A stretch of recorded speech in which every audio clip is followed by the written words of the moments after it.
जालना जिल्ह्यातील घनसावंगी तालुक्यातील रांजणी परिसरात अवकाळी पावसामुळे शेती पिकांचे प्रचंड नुकसान झाले आहे।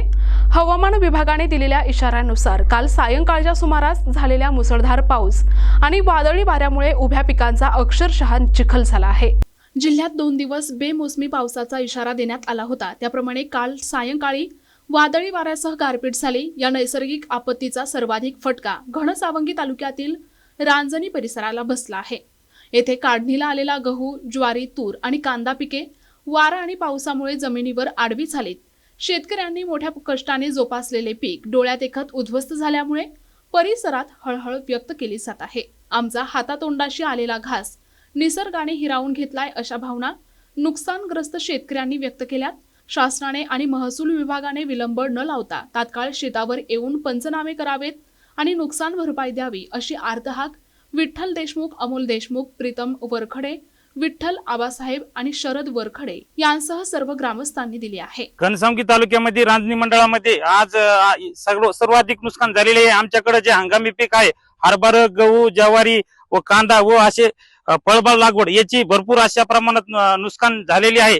तरी आमची आमदार साहेब व आपल्या जालन्याचे पालकमंत्री पंकजाताई मुंडे व आमदार साहेब, स्थानिक आमदार हिकमतदादा उडान यांच्याकडे विनंती आहे की लवकरात लवकर पंचनामे करून 100% नुकसान भरपाई मिळण्यात यावी। की मागील काळामध्ये जे की आपण अतिवृष्टीचं जे ओला दुष्काळ जाहीर केला होता ती आम्हाला कमी प्रमाणात नुकसान भेटली होती। ही कमीत कमी याची 100% नुकसान भरपाई देण्यात यावे व लवकरात लवकर पंचनामे आज सुरू करण्यात यावे। रांजणी परिसरात काल 5:30 वाजता अवकाळी पावसानं थैमान घातलं, अक्षरशः थैमान घातलं आणि पूर्ण जास्त काप आपला गहू आणि कांद्याचं खूप नुकसान झालेले। शेतकऱ्याचं तोंडाशी आलेला घास हा हिरावून घेतलेला आहे।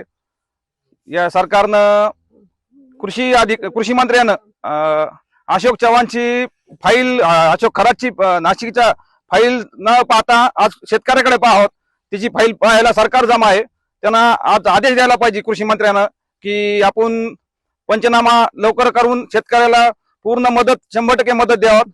फाईलला खूप टाइम आहे अजून त्या अशोक खरातच्या, आणि वाचायला चाललाय आपल्या मॅडमला, तर त्या मॅडम नंतर वाचा, मला अगोदर आधी शेतकऱ्याला वाचा म्हणा। शासनाने आणि राज्यकर्त्याने याचे त्वरित संबंधित विभागाला पंचनामे करण्यास आदेश द्यावे आणि या पिकाच्या भाव फलकाप्रमाणे जास्तीत जास्त 100% कशी शेतकऱ्याला भरपाई करून देता येईल। कारण का हा जो पाऊस आहे हा बेमोसमी पाऊस आहे आणि या पावसापासून काही कोणताच शेतकऱ्याला फायदा नाही, उलट 100% नुकसान झालेलं आहे। आणि एकदम सोंगायला आलेलं पीक होतं तर ते तोंडाच्या जे शेतकऱ्याच्या तोंडात जाणारा घास हा निसर्गाने हे हिरावून घेतला। काल जे अवकाळी पाऊस व गारपीट झाली त्यामुळे शेतकऱ्यांचं अतोनात नुकसान झालेलं आहे। हातातोंडाशी आलेला घात जमिनीत मिसळलेला आहे। माझी शासनाला एवढीच विनंती आहे की जे काय मदत आहे शासकीय स्तरावर लवकरात लवकर कृषी मंत्र्यांनी पंचनाम्याचा आदेश देऊन शेतकऱ्याला ताबडतोब मदत कशी मिळेल ही अपेक्षा। काल अचानक आलेल्या गारपीट आणि पावसामुळे शेतकऱ्याचे अतोनात नुकसान झालेले। गहू, बाजरी, मका, खायचा कांदा ह्या सर्व पिकांचं अतोनात नुकसान झालेलं आहे। तरी शासनाने त्वरित पंचनामे करून त्वरित मदत 100% द्यावी ही शेतकऱ्याची कळकळीची विनंती आहे। विशेष प्रतिनिधी NTV न्यूज मराठी, जालना।